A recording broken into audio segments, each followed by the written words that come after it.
This is Pretty Much Pop, a culture podcast ready at last to share our secrets with the world. But is the world wise enough to handle them? Today we're talking about Marvel's Black Panther franchise, begun by Stan Lee and Jack Kirby in 1966.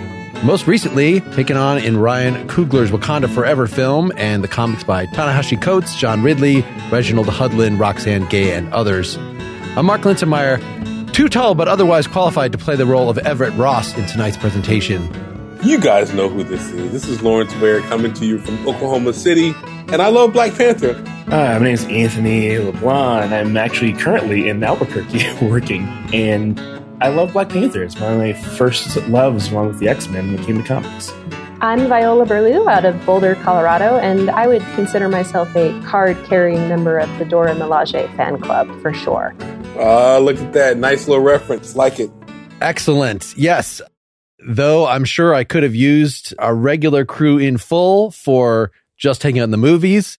I want an excuse to go deep. I never read a Black Panther comic at all before trying to prep for this, but this has been a few...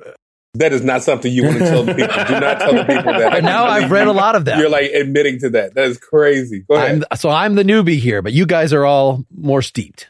Mark, did you make Black Panther quotes on your Twitter or Instagram feed before you read it? Absolutely, he should have. He should have. That's what he should have done. So Vi is like an actual comics academic. Can we have you start with where you're coming from with this? We'd had you on to talk about Wonder Woman, about sort of feminist stuff, which of course the new movie is chock full of feminist stuff, sort of by necessity that we now have the hero Shuri. But I wasn't sure when I reached out to you, since you had opted out of Batman. You said you were not a Batman fan, but you were down for this. What's the difference? This is basically the African Batman. Oh my God. What are you doing? Wow. What are you doing? Wow. In terms of powers. And do you want us to fight you? What are you doing? Stop talking. Viola, please tell us about where you're coming from, because Mark is on some bullshit right now. Please, Viola. I won't comment on any of the Batman portion, but my orientation to Black Panther comics really comes out of studying comics as they go from really censored in the 50s and then starting to be super politicized in the 60s and 70s as comic creators kind of decide, we think that these should be for everybody and not just for kids, in part because their market to kids had been so slashed due to censorship. So I really enjoy kind of the early iterations of the Black Panther comics for all of their weirdness and the fact that they're written, by Stan Lee, who is obviously not a Black man. And it shows a lot of the time. But I like them historically because they're so different from what's kind of being produced in the era that comes before them. And then to see them adapted throughout time and then into different media, I think it's really fascinating and speaks to kind of a longevity of political discussions, the way that they talk about race, the way they talk about nationality, the way they talk about things like feminism and female characters. So I'm super excited to hear what everybody has to say, particularly as we go from comics to movies, because as an aside, I love the movies. Anthony, you had told me this was like one of the foundational things along with X-Men that you were raised on in terms of comics. What era is that? What is this, the Christopher Priest stuff? Is this before that? Yeah, it's a mixture of Priest stuff, but then also, when I started reading X-Men, it's kind of going into the world of okay, what other things am I into? And that really led me down that Marvel is complicated and has complex characters, and DC's full of superpowered weirdos who aren't really human. So that is also the big difference between Batman and Black Panther, right? Yes, Black Panther is a rich person with fun toys and a lot of training, but there's all these wonderful moral things around him, even in the world of your kind of Defenders version of Black Panther. So I think one of the things that I loved about Black Panther as a whole, and I think when the first time I ever came on the show, I was talking about Afrofuturism. I love science and science fiction. And, Star Trek is dear to me because it's a place where you see Black folks doing things that, couldn't even do in regular life at the time. Yes. And there's something the same way that Black Panther kind of also exhibits that for me as a young Black kid was seeing the most powerful nation in the world is a bunch of Black people. And no matter how, weird it might have had that well-intentioned white writer, it still is something to hold on to there, the same way as Gene Roddenberry, Gene Roddenberry isn't perfect in his portrayal of race in the future, but he's doing more than other people did. And I think that's why I loved Marvel as a whole, and also Stan Lee as a whole. A person who's willing to take chances and do things that other people wouldn't do. And that kind of stood out to me as a kid of like recognizing like, this is from when? This is from, the 60s? And that's the same way I actually approached the original Star Trek. That was the same thing for me. Wonderful. Lawrence, were you a comics first guy with this? Is this part of your comics upbringing? Interestingly, I mean, very similarly to what Anthony was talking about. Like, I'm not a big Star Trek guy, but I really love Deep Space Nine because of that whole portrayal of the Black Captain and his relationship with his son. I actually wrote about that for Star Trek before. But no, I was more of a comics person primarily. I started off really with the X-Men in the 90s. It's kind of really where I kind of got in. And then I branched out to Black Panther. And then once I realized that Black Panther had a whole kind of archive, I began to kind of go back and read the old stuff. And I have a first edition of the original Black Panther comic. Well, not comic, but he was in the Fantastic Four. He was first introduced. I got an original copy of that. So by being interested in Deep Space Nine, that made me interested in Afrofuturism. And so I was interested in the things that were going on with there. So I just kind of had a really archaic, weird kind of path into Black Panther leading up to the first film. And, you know, in the run of that film, I met Ryan Coogler. He became a friend of mine. And then I was kind of behind the scenes, what was happening with the next film and how long was going on and all the drama. I'm not going to talk about that. Anyway, there was drama with vaccines and stuff like that. So I've always been involved in the Black Panther story, either directly with Ryan Coogler and just kind of knowing him and being around there and meeting Michael B, but he was not really kind of involved in knowing me. And then seeing how it developed and then also having a real genuine love for the comic and doing like a public discussion with Christopher Priest and all that kind of stuff. So I've always kind of circled around it because I really love that comic. I really love what the possibilities that comic kind of brings up and what it kind of says about the possibility of Black people being in the future. I mean, growing up, I never saw anything that had Black people in the future. But this centering a Black identity and looking off into the future was very fascinating to me. I really, really enjoyed it. So yeah, my love of the comic goes deep, but it starts off with the X-Men. I started off with loving Gambit, honestly. Like that was my entry point into comics. But then from there, I branched off and kind of got deep into all the other stuff. So I'm not as erudite as Viola. She's a scholar. You know, I'm not doing that scholar shit. Like, you want to talk about philosophy, I can do that. But as far as a scholar, I've made some graphic novels and stuff like that, but I'm not a scholar of that. But like, as a fan, I'm a hardcore fan. I love it. Love it, love it, love it. Love Gambit was your way in. That was mine too. Oh, I love Gambit. I'm Creole. I'm Creole. So I was like, that's occasion into Man, it. When I was younger, I tried to throw like cards, expecting it to happen, like it would work. It never worked for me. It was a terrible experience, but I loved Gambit. That was my entry point. I'm going to see my role here primarily as making sure I want this to serve as make sure we don't completely disappear into the geekery of people who already know the names of people and stuff. I understand. So yeah. I brought up Christopher Priest. So he started writing, Black author, obviously, but had already been at Marvel for a while. Actually wanted to do Daredevil, was disappointed that he got assigned to do Black Panther. And he's like, what can I do to make this guy that's just sort of been standing in the back of the Avengers? I didn't realize that there wasn't, even though, like, yes, he goes back, was introduced in Fantastic Four in what year? 66. Yep. And he was in the Avengers not too long after that, but there wasn't a standalone comic for a lot of the time, or the standalone comic was Jungle Action, you know, which was taken over. It was a pre-existing like jungle comics genre, which would be like Tarzan and people like that Don McGregor, a white author at the time in the early 70s, said, can we at least have a Black hero in this? So they pulled in Black Panther, you know, that had already been invented and made him the center of that comic. But it sort of was stop and start.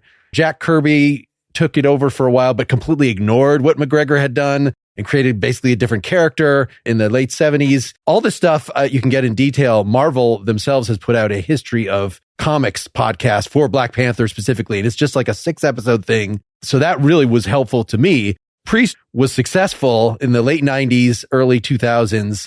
And I was very surprised reading the intro that he wrote to that volume that I read, where he said, Coming to America, the Eddie Murphy movie, like that was a direct influence. Like, how can we have the cool African king who's coming over and sort of slumming it in New York and dealing with the regular people? Which is something that had happened in the 70s comics already. It wasn't like it all took place in Wakanda. And that Everett Ross character, who is actually the point of view character in the Christopher Priest stuff because he was like, I don't know how to make the Black Panther relatable. Let's just make him really cool and inscrutable. And he's playing n-dimensional chess. He's so smart. So we'll put everything in a guy explicitly referenced, Lawrence, after Chandler from Friends. Everett Ross, the Martin Friends. Yes, that's why I said the Martin Freeman character in that. So he was sort of like expressing the average comic reader, white, young punk who would be skeptical of this hero, skeptical of the whole thing. And then, throughout Priest's run, this character becomes more and more respectful and enamored of the Black Panther in a way that that's what he wanted the reader to do. So this was now all the writers, like they dwell on the psychology of T'Challa and Shuri as, first person perspective thing. But Priest, the guy that sort of broke him out made the modern movies possible, did not actually think that was possible. He thought this is an inscrutable character. That's a wonderful history, Mark. I appreciate you doing the history. That's a good job. I will say, just commenting on the history, I'm not going to go too deep on this. There is a marked difference between white people writing Black Panther and Black people writing Black Panther, especially at the time period. Like just having the sensibility necessary to kind of make that character both relatable to Black characters and white characters. Because part of what's going on here is that they're trying to figure out how can we market it to white people? And that's what they're trying to figure out. They're trying to figure out how is it possible to get white people to be invested in this and spend their dollars to buy these things. And so I do think that what you're seeing with Priest, and really with Hudlin especially, you're seeing them really pivot away from thinking about white people first to thinking about Black people first. And if white people come along, then great. But honestly, we're going to talk to Black people. We're going to center a Black story. We're going to tell a story from a particular perspective. And so I think that is honestly a major, major pivot in how this stuff was written, how it was conceptualized, and really why it kind of remains. Because if it had remained in the previous way with white people and a white sensibility being at the core, it wouldn't be as popular as it is now. It's them making that transition and that shift to centering the Black identity, to centering Black stories that makes it as resonant and as popular as it is now, particularly with that first film. Second film, we can get into it. I have issues. But that first film, without a doubt, was so resonant because it was centering a Black story. And Black folks who knew the comics, we saw it coming. We knew it was going to come eventually. But a lot of folks were like just flabbergasted that this big Marvel machine would center a Black story like that. Like they just couldn't believe that it would happen. So I think that centering that Black story is what makes it so resonant and why it really, really kind of remains as popular as it is now. Yeah, and I would say the thing is, I don't know, Lawrence, if you got this information from Priest himself, but I think the one thing that's also interesting about the time of his takeover and bringing that comic is that the 90s was the era of that split of the X-Men in which they did start to do things of pulling the comics together as a thing. Where there wasn't as much of that.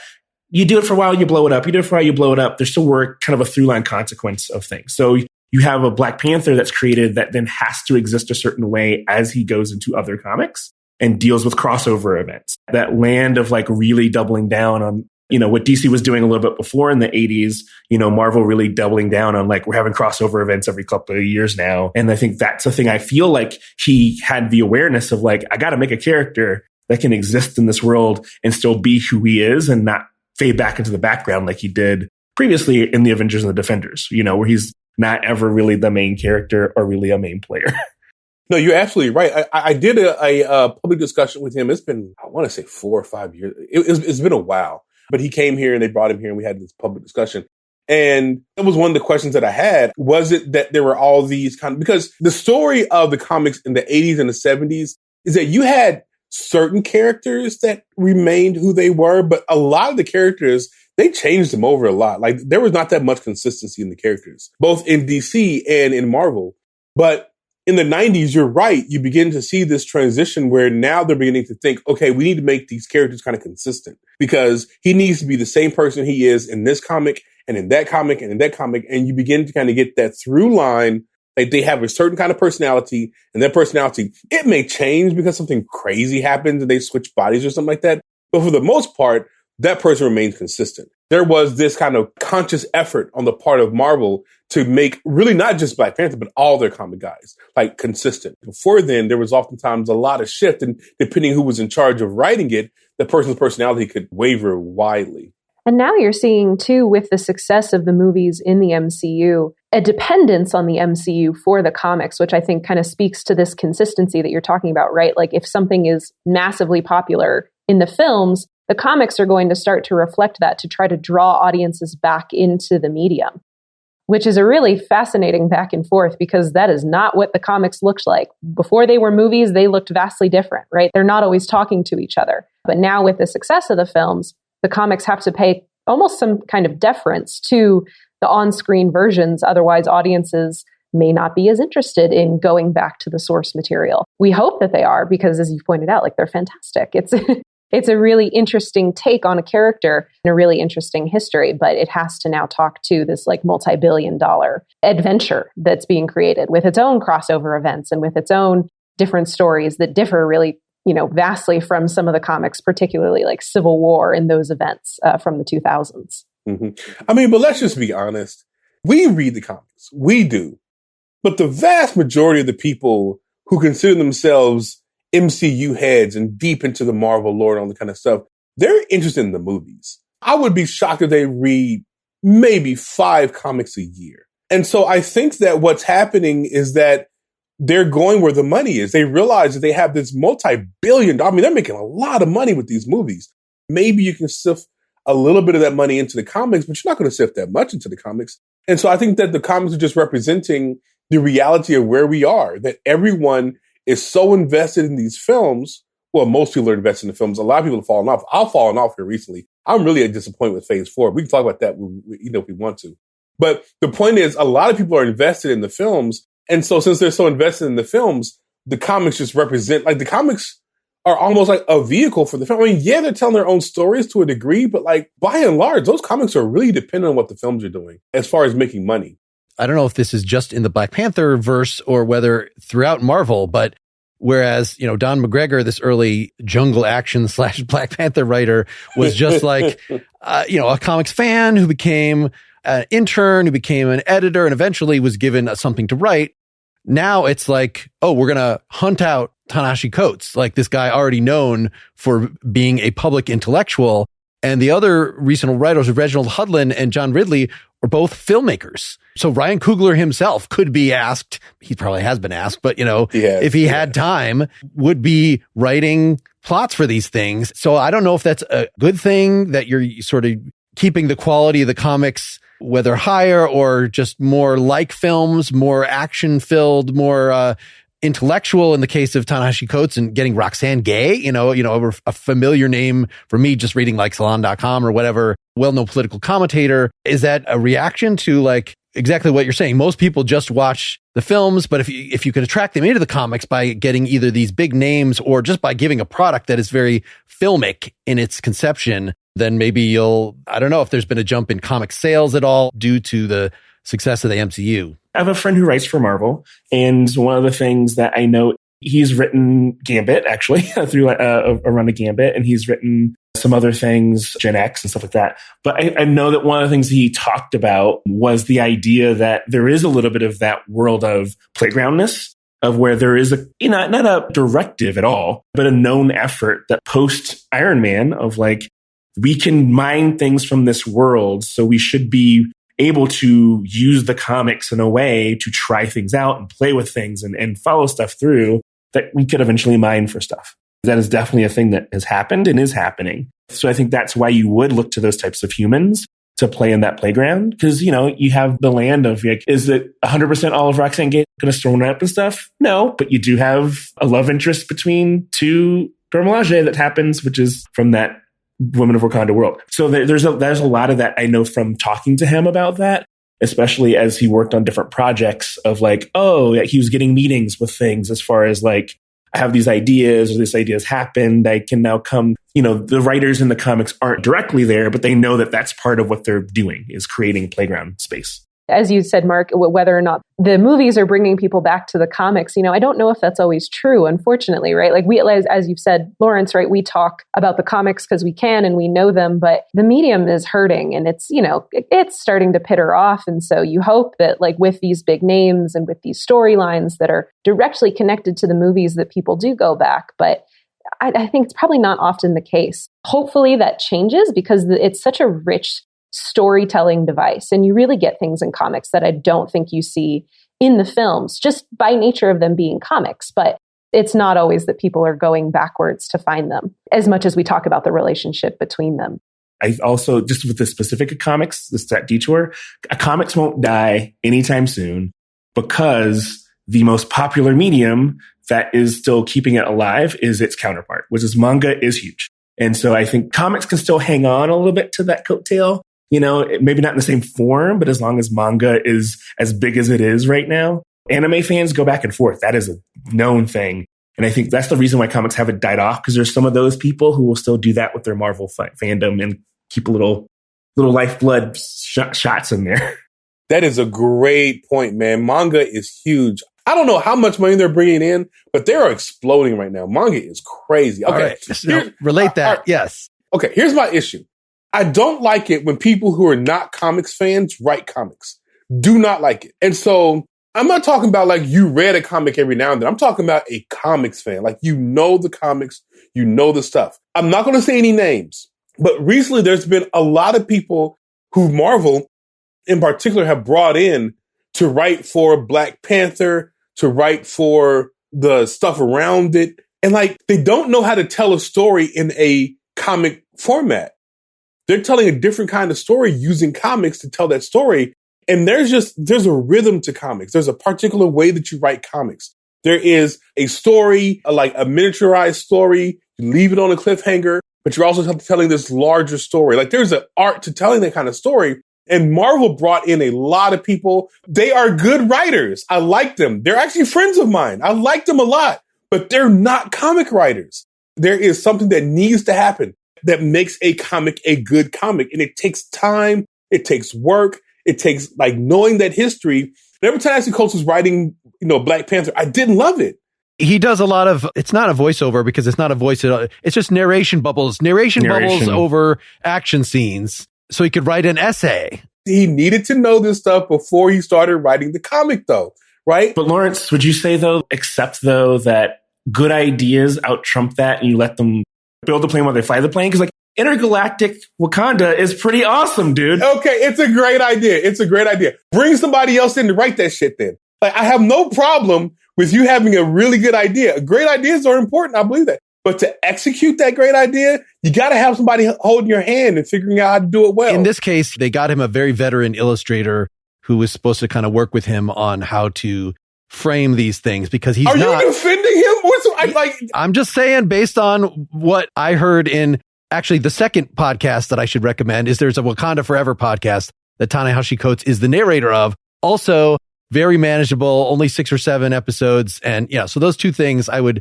highly recommend. I think this thing of who gets to be chosen to be a comic writer and are we having that homegrown talent thing anymore is a great discussion, but let's not have more of that now. Oh, come on, man. Because there's so much Black Panther. The reason why I think that detour was important is that in Marvel's need to deal with the representation issue of like who is writing the stories, you're having to move out of that because there's not as many folks that you have homegrown to then be those folks who are able to deliver that. Or you're looking for people who are working in other spaces. Like think about Roxanne Gay. Like you're someone who is thinking these other spaces that's going to bring that sensibility to this Black comic. And especially as a female identifying human in that comic as well. Like that's what you're looking to do is like, it's more important for us to have that POV and see what they do with it, especially. And I think the movies are the thing that is driving that too. In that land of having these movies, it's reflecting in all the mediums of like, we have to be more careful and more interested in like, who's in our rooms, who's doing the stuff, who's making the stuff. And that means you have to go outside the norm and make some people learn on the job. Sure. Sure. Marvel and really DC as well, they need to do a better job. And they're doing a better job now. They need to do a better job of bringing in people of color, people who identify differently to the writing space and giving them opportunities so they wouldn't have to go and get a person and let them figuring out as they're writing it, right? You would have somebody who knows the background, who can help tell the story the way that you would like for them to tell the story. So they do need to make those kind of investments, and they're starting to make those kind of investments. But for just like every other kind of space, for many years, there was always this kind of glass ceiling if you were Black. Every now and then you would get a priest. Every now and then you get a Hudlin. But there wasn't like a large number of people coming up through the ranks. So they've made those kind of changes now. They're trying to do it better now. With the exception, of course, if they want to reach out to the director of Africana Studies at Oklahoma State University. They don't want to talk to me. To ask I'm too radical. They don't want to talk to me. Let's stop for just a moment for me to tell you about another podcast. Have you ever been watching a movie or TV show and wondered if the reactions or behaviors of the characters are a good representation of how it would look in real life? Or has it not crossed your mind before, but now you're curious? Well, since you're thinking about it now, we've got the podcast for you. Pop Psych 101 is a pop culture mental health podcast. In an effort to educate and normalize, two therapists, Ryan Engelstad and Dr. Haley Roberts, talk candidly about mental health and human behavior through the lens of movies, music, books, and TV. Common pop culture mental health tropes are analyzed, and the accuracy of their portrayals are in question, for better or worse. If we really want to normalize the conversation about mental health, then we need to start having real and normal conversations. Find Pop Psych 101 anywhere you listen to podcasts or at anchor.com/Pop Psych 101. What I was trying to shift us to is just let's talk about the Black Panther as a character. And I guess by extension, Shuri as a character and some of the other adaptations of, I was looking after seeing the McGregor comics for his Rogues Gallery. I'm very interested in. We talked about this with Batman, and you know that when you make this transition into the films to like a more realistic style, I didn't realize that the character, the villain Man-Ape, was actually the same guy as this, like, you know, the leader M'Buku, the leader of the different tribe who fights Black Panther at the beginning of the first film. I didn't realize it was the same character because he's just not as silly and over the top as this guy with a giant gorilla skull on his head. I don't know. That seems like a cool prop, but like I'm going off my own topic. Where do you guys want to start in terms of the characterizations, and is he supposed to be funny? Is he supposed to be relatable? Is he self-tortured like a Batman? What do you guys make of this character? And it's Mark, you keep going back to Batman, man. I think you have a thing about Batman. I don't know what's going on with you in this Batman thing. If you're rich and you dress in black and some of the time, anyway, I didn't make up this Batman comparison. No. Iron Man is also a Batman, right? It's just rich people with toys. No one is Batman, dude. No one is Batman. Batman is Batman. I would say it depends on the era and the time, right? And that's becomes kind of what the unification of characters things becomes interesting. And I do like about the current iteration of who Black Panther is, that he is a mix of, you know, especially from 2000s on, this fantastical human, right, who can do all things, and is a king, but also has to earn that kingdom, right? There's something cool about the idea that he can't just become Black Panther. He has to, you know, go through the challenges to become Black Panther. But still, like, the herb kills you if you're not of noble birth. But it's kind of funny. But just the idea, I think, though, that he is a mixture of this person that's above us, but also someone we can relate to because of the struggles he has and those kinds of things. And he has to work hard and earn those things. And I think that, going on a limb here, you know, I think that is a part of why I love also the priest world. Even if it is written, things before were written trying to hold on to those people, and I'm sure he had to in that time to still be working about relatability. There still is there's a thing in there as a Black person, and that idea of that no matter how famous you are, you still are at that disadvantage, right? You still have to earn it and push that thing. And I always tell my other folks who are in a affinity group of some kind when it comes to performing, no matter what that orientation might be, that you can be that as a straight white male in comedy or performing, you can be mediocre and just exist. But if you're in a performance, they're going to remember that person, that affinity group who stands out is either good or bad. So if you're really bad, you're going to stand out. If you're good, you're going to stand out. If you're mediocre, they're going to see you as bad. That eye is on you all the time. So in that plan of where even as the leader of this country, he has to earn that thing. Even as the most powerful nation, he's still a Black person inside of this very white-driven world. And I think that one of the things I think is cool about Wakanda Forever that at the beginning of that movie pushes still too is that idea that even if you have all the power and the toys, people still see you as the other. People still see you as less than. where these other countries are like, we demand this. And it's like, well, who are you to demand from this? If I was a white country, would you be doing that same thing? No. And I think that's baked into who Black Panther is, that, a king who has to work to be the ruler. When I think about Black Panther, I think about a person who's not very funny, who's very regal. How do I say this? Aloof, a person who has the weight of an entire kingdom on his shoulders. And one of the things that I wrestle with is that something that the white people who were in charge of Marvel kind of placed upon Priest to make him that way? Or did Priest make the decision to make him that way? Because that's really kind of where you begin to see some consistency in his character. I just wonder about that, because I do think that there is like a sense that like he has to be the best of everything. He can't have flaws. That seems inconsistent. That doesn't seem realistic. That's not like the way a person would genuinely be. Maybe they would be. I don't know. It's just that it just seems like because he's the king and because he has all of this like expectation, all this weight upon him, both inside the comics and then just our expectations as Black comic readers, where we need to see the best in this guy. He's just so unrealistic, honestly. Like he's great at everything. He's so always really cool and smooth. He's always really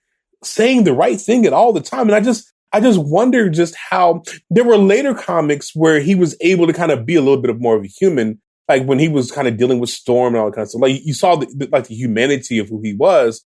But at the very beginning, he was always very regal and like the best of the best. I think about just like the weight of representing the best of Blackness at all times. It fits him because he's the king, but I wonder if maybe I would have liked to see a little bit more of who he was as a person away from the crown. And with the films, for example, we see that. Like we see him wrestling with his lineage. We see him wrestling with what's the right thing to do and like with being a real person and him having children, all the kind of, like we see that in the films. Here's a hot take. Like, but doesn't that also fit though the dynamic of like, think about most of the comic is who he's seen by with other teams, other people outside of that, his people, right? And then we have Storm, you have someone he can actually talk to and relate to. That whole storyline of him dealing with the ancestors once he kind of forgives, or not forgives, but doesn't retaliate against Namor. Even his father's like, who are you? Like, you killed our people. Go take care of him. And he has to struggle with that. But when he's in front of the Avengers or with the Defenders, he has to be a perfect Black. He has to be the Black excellence, right? Just like we in real life, when you're in your job, you have to be better than the best because you're always looking for a reason for you not to be good.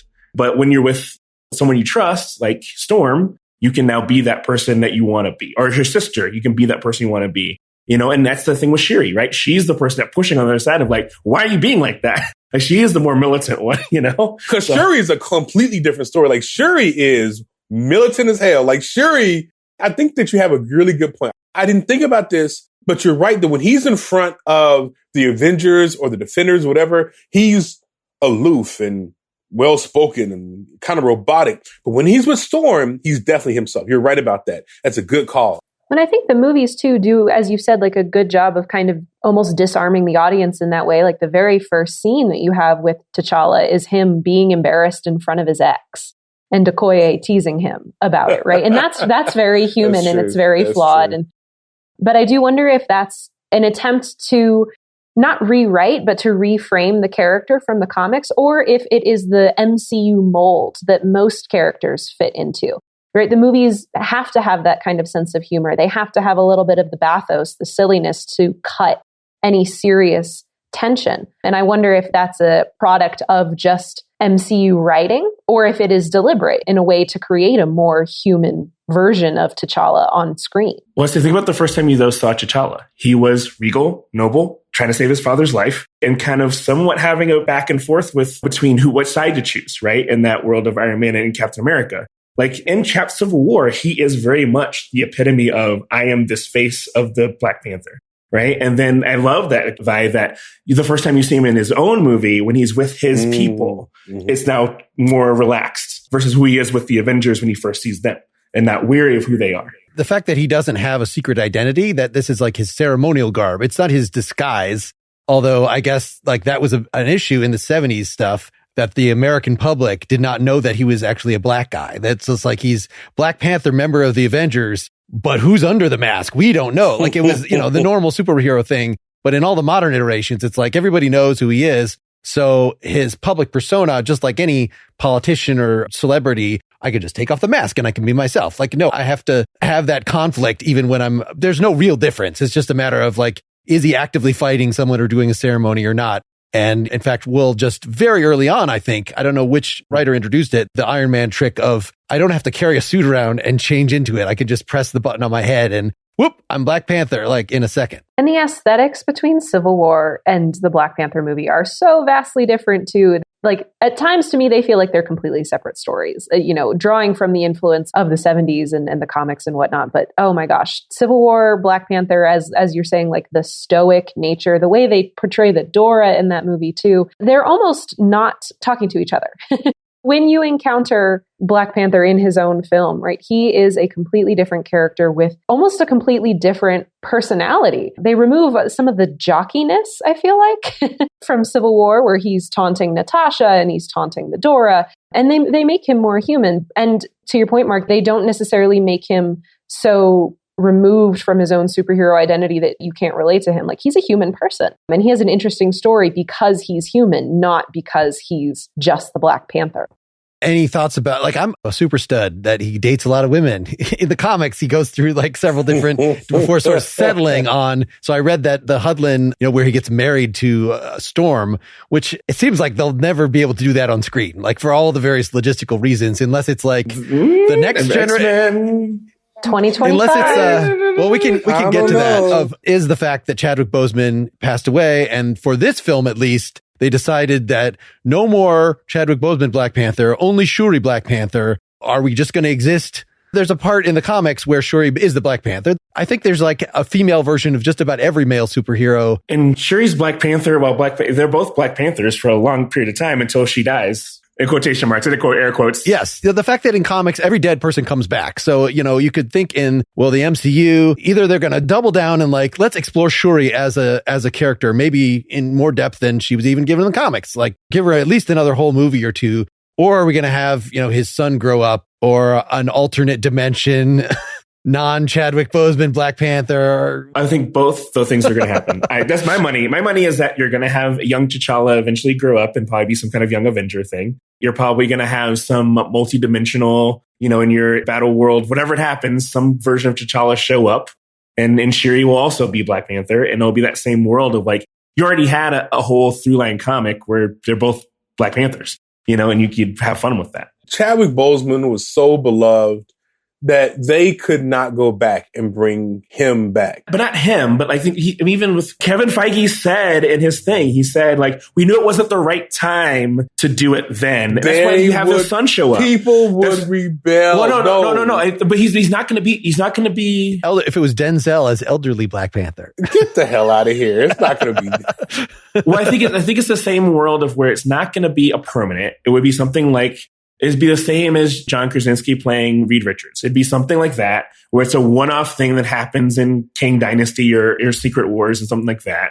And it'd be a fun thing where he probably exists and dies, and it might be somebody famous. And then eventually, whoever they choose to be the true next Black Panther will be whoever T'Challa's son is. It would be that kid grown up will become T'Challa, and it will be not Chadwick Boseman, but T'Challa Jr. as Black Panther. So they could tell a lot of the same stories. They can tell a lot of the same stories, and he's hanging out with Haley Steinfeld and Stinger, and they're all doing their Young Avengers shit. You know? Too much to hope for. Maybe my resistance to this is that they have so shit the bed with like the fourth iteration of the Marvel Universe. Spider-Man was good.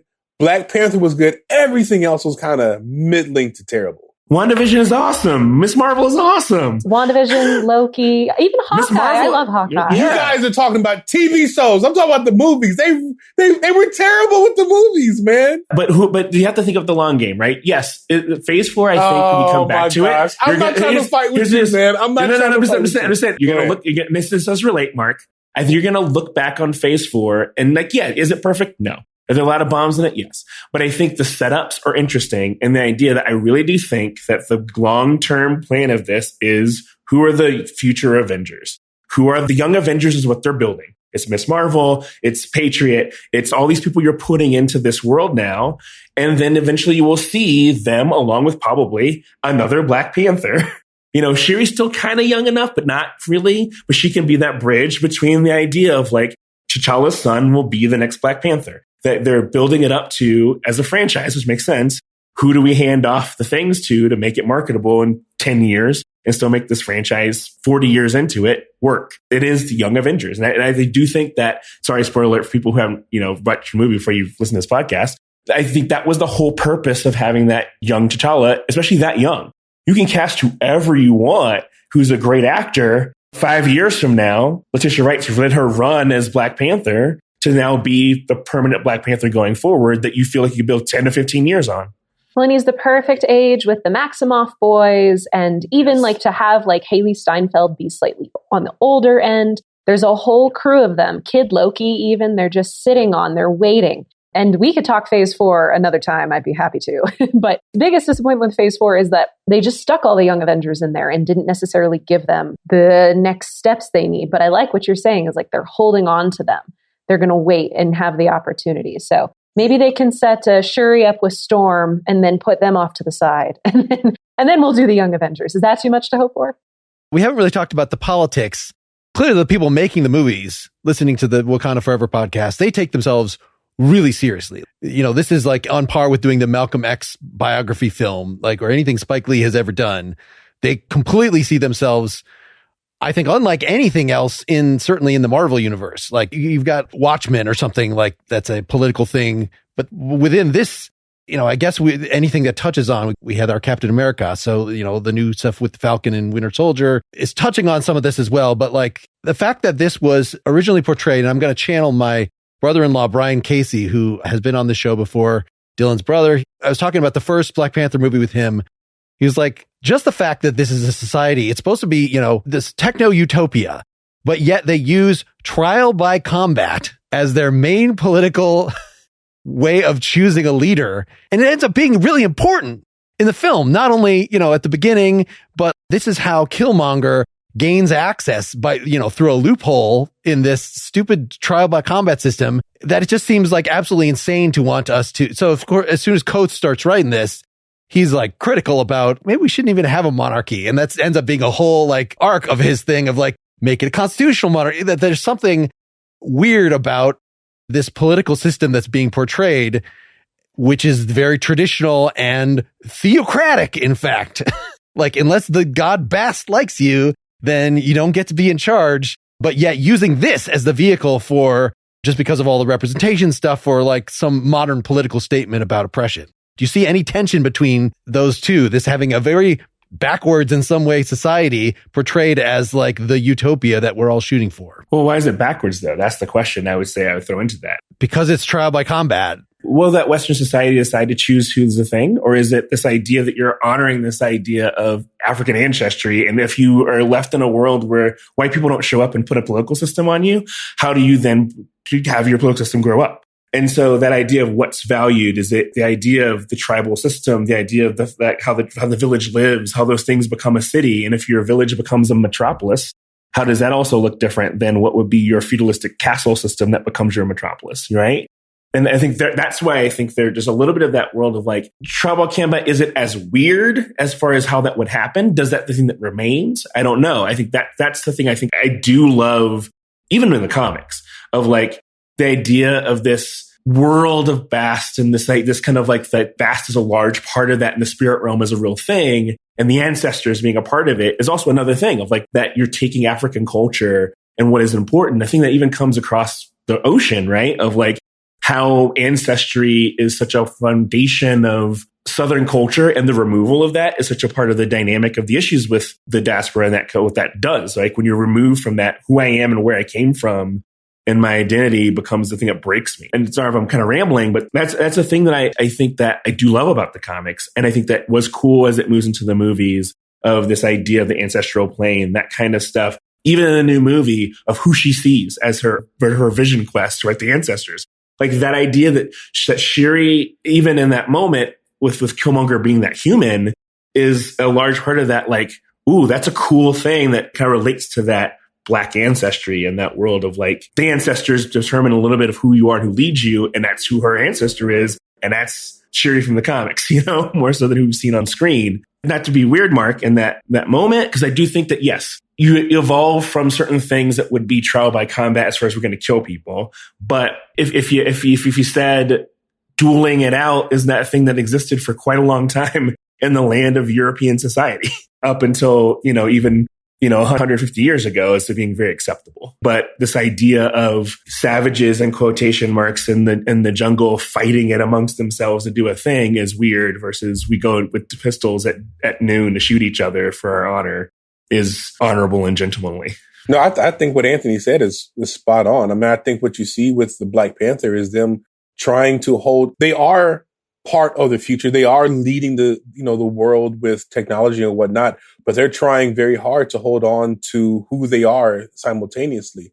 And the reality of the ancestral plane is absolutely crucial to understanding how the Black Panther society kind of operates and how Wakanda, thinks of themselves and how they kind of make decisions about who leads and how do you make decisions about who is, second in command, who's on the council, all the kind of things. So I think what Anthony said is spot on. I think that what you see here is that duality of being technologically advanced while simultaneously always holding on to the ancestors and always looking backwards and always, remaining who you are at the core.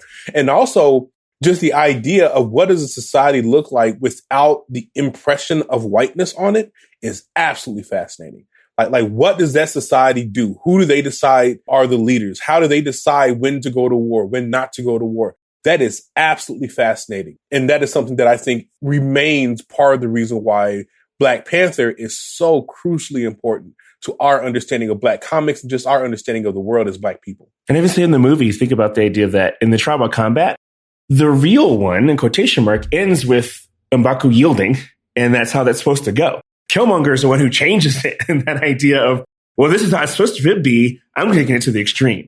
So even in that society, that version of the MCUs, they took that idea and still tempered it, where I don't think without Killmonger, no one actually dies in it. You just fight to yield, and that's how that plays out in the modern society version of this ancestral ceremony. Any thoughts, Vi, on this topic? I think I totally agree, because I think what the films remove is an element of exoticism, which I think had it been done by writers who aren't familiar with the comics or don't kind of see the historical elements that you all have outlined would become awkward, right? They wouldn't have a place there because they're relying on older tropes, older historical ways of thinking that look more like the 60s comic, honestly, which, for all of its uniqueness at the time, still heavily relies on kind of almost an oriental or an exotic take on what would become Afrofuturism.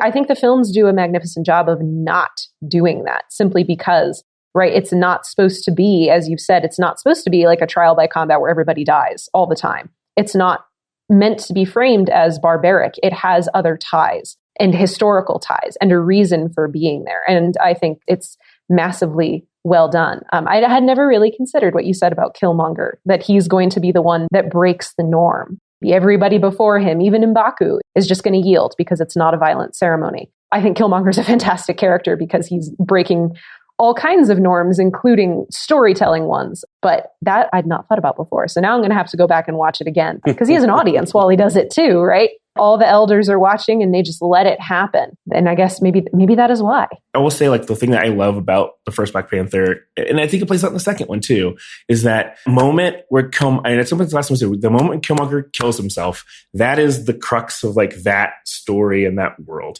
And the fact that that's in a Marvel movie blows my mind still to this day, that they let him say that line. That's in a Disney movie. That happens. Right. And there's something amazing in that weird duality of the like who we are and what we should do with this and the identity of Blackness and all these things that comes into that moment.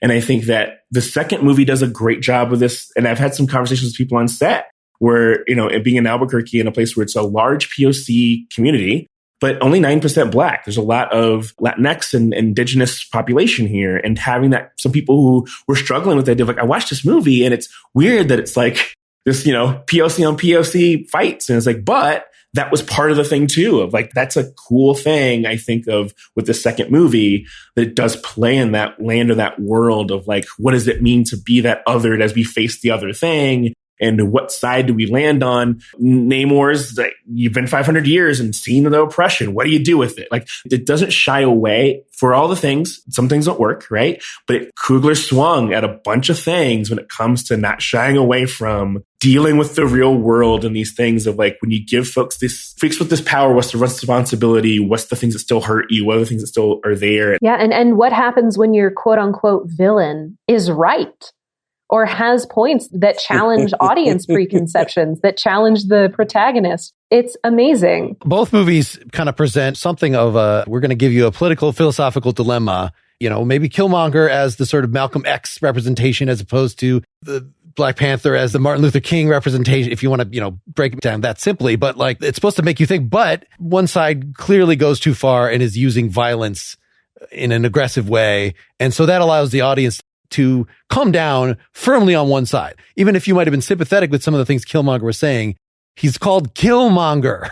he murders all these people. So no, you're not going to get down with that. And you're not going to get down with it, but you're going to at least agree with the idea of, as a Black person in America, it's like, where were you when we were all in chains, man? Where were you when this happened? Like, why weren't you helping us out? What's up, man? Like, what's that about?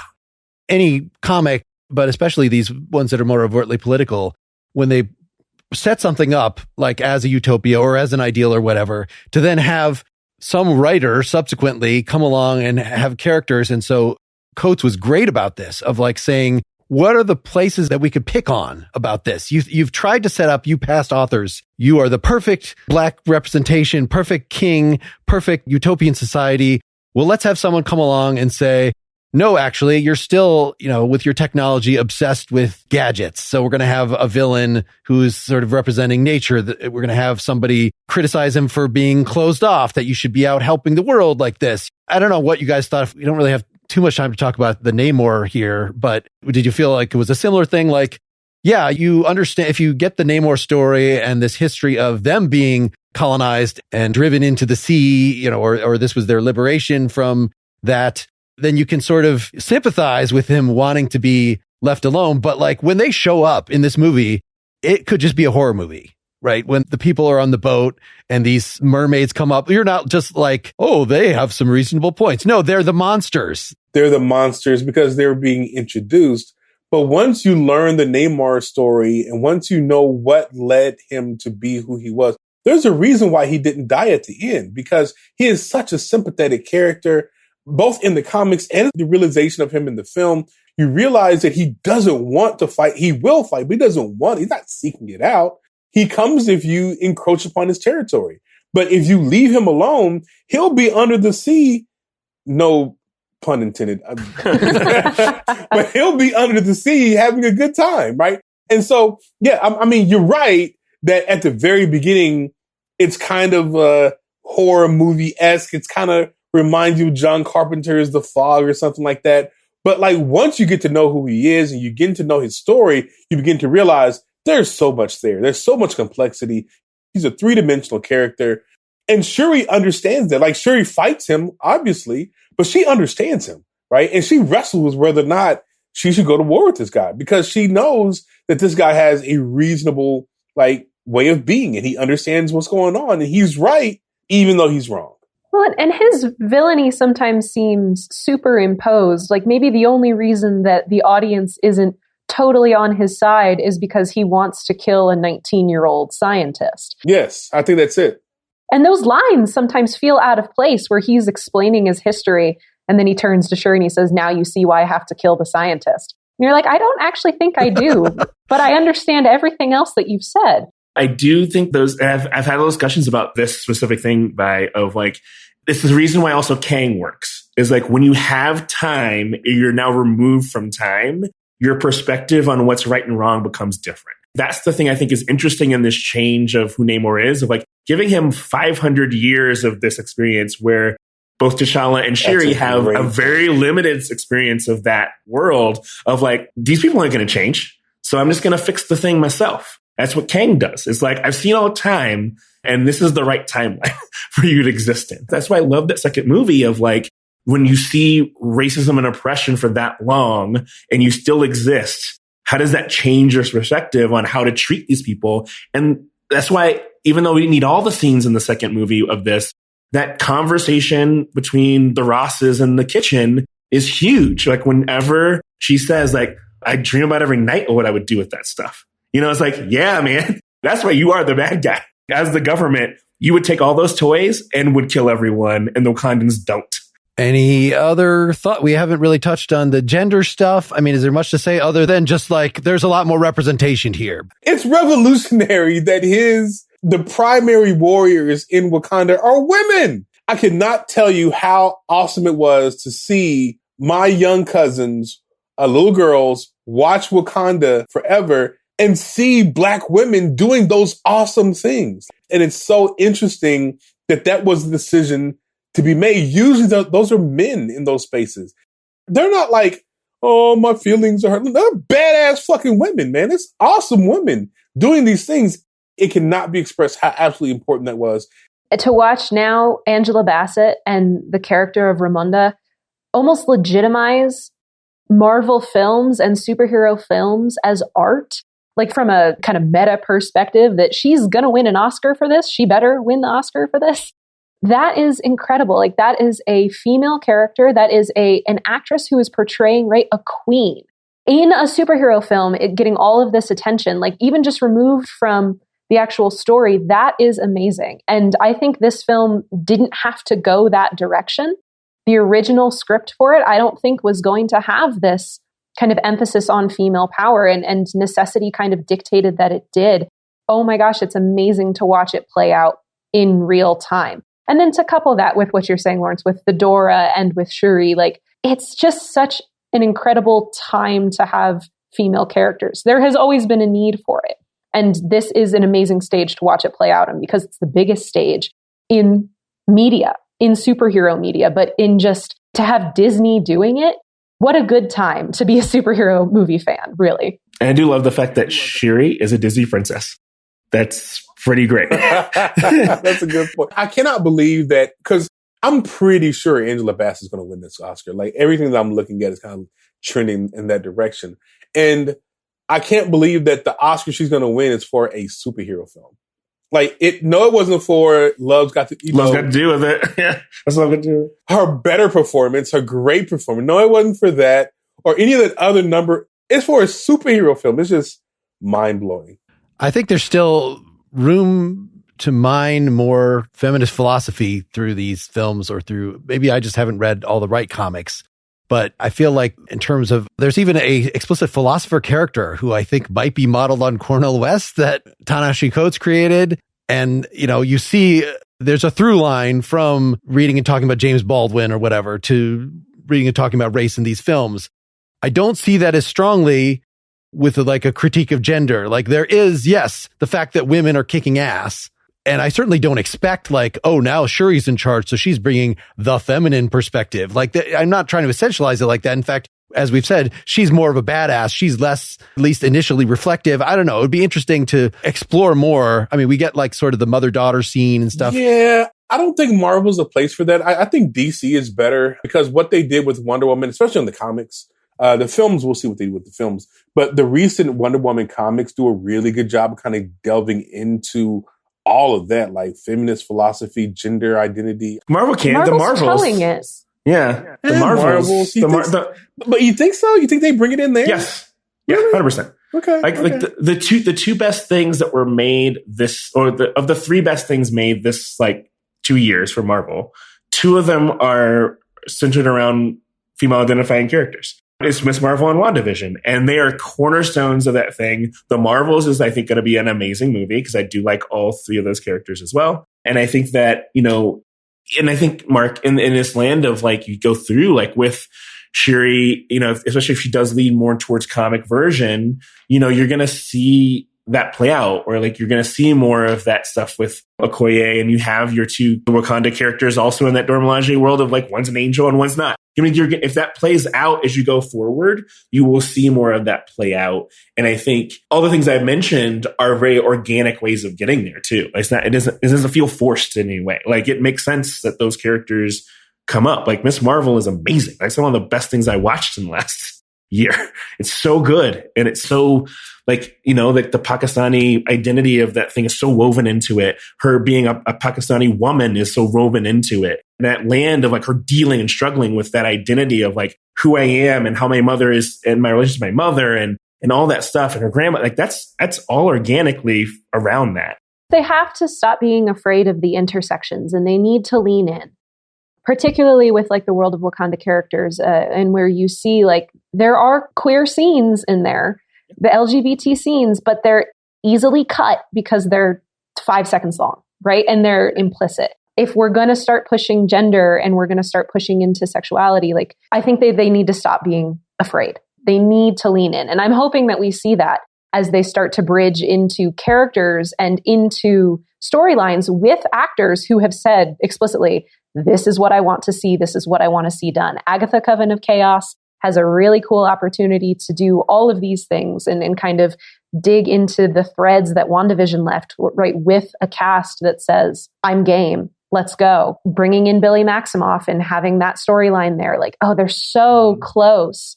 They're so close, but they have to jump that hurdle and really commit to it. I'm sorry, I don't see them. We're still talking about the mouse here. We're still talking about Disney, right? We are talking about Disney. I don't see them doing it. I just don't see them doing it.